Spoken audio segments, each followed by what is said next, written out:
Donc on est dans l'application web, sur la page d'accueil. Je vais répondre à un sondage sur la qualité de vie au travail.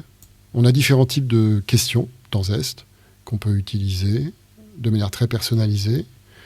Bien sûr, on peut sauvegarder et revenir plus tard. Maintenant, on va regarder comment l'analyse des résultats peut se faire. On a la possibilité, bien sûr, d'analyser ces résultats. Là, c'était un sondage récurrent, donc on voit des indicateurs clés que l'on a sélectionnés, le taux de participation. On peut zoomer sur une session en particulier et regarder, en fonction du type de question, les réponses. C'est très puissant, on peut comparer en fonction des départements, des attributs, instantanément. Et on va voir le comparatif des résultats sur chacune des questions. On peut créer un plan d'action d'amélioration suite au diagnostic.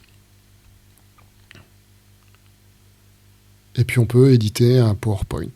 Il y a toute une librairie dans Zest. On peut répondre à différents besoins sur la gestion du changement, sur l'évaluation de la formation, sur les rapports d'étonnement par exemple. Là, vous avez un exemple de l'engagomètre qui est notre enquête baromètre d'engagement STAR. Vous avez de l'analyse pour identifier très rapidement les choses importantes.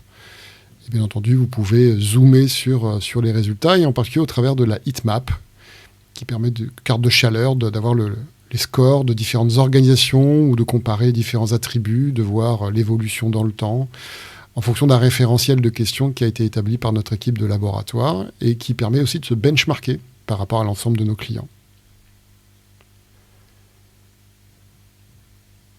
Je vous propose d'aller sur la partie réussir. Là, on voit un portefeuille d'objectifs. On voit un peu son portefeuille. On zoome sur un des objectifs que Jean a. Donc, charge d'objectifs, on peut mettre la progression. Il y a des tasks. La carte d'alignement permet de donner une vision plus collective et surtout plus stratégique des objectifs et de leur lien entre eux pour atteindre justement l'exécution de la stratégie au mieux possible. Bien entendu, chaque carte est un objectif en tant que tel. Autre fonctionnalité importante, d'utiliser les objectifs dans des rituels, notamment des entretiens d'évaluation annuels. On va suivre la campagne d'évaluation avec le taux de participation, accéder aux différents scores des directions, et puis aller jusqu'à la participation et au formulaire individuel d'Emma, qui a été évalué par Jean. On a la structure, et en face, d'un côté, les réponses du collaborateur, et de l'autre, les évaluations par le manager. On peut avoir une étape de validation après l'évaluation par le manager, et on peut exporter en PDF. Dernière fonctionnalité sur la partie plutôt partagée, avec une boîte à idées participative, très simple d'utilisation et très appréciée. Enfin, pour finir, on peut partager son humeur à n'importe quel moment si on le souhaite dans Zest.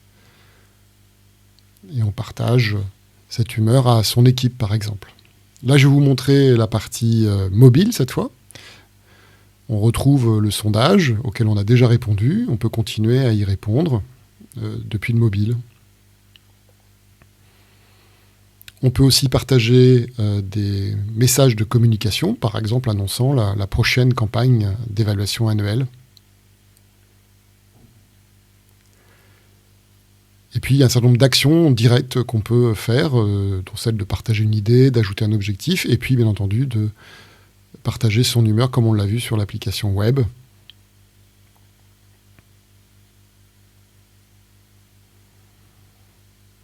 Voilà, l'application mobile vous a été proposée en complément du web. J'espère que vous vous connecterez très bientôt sur Zest.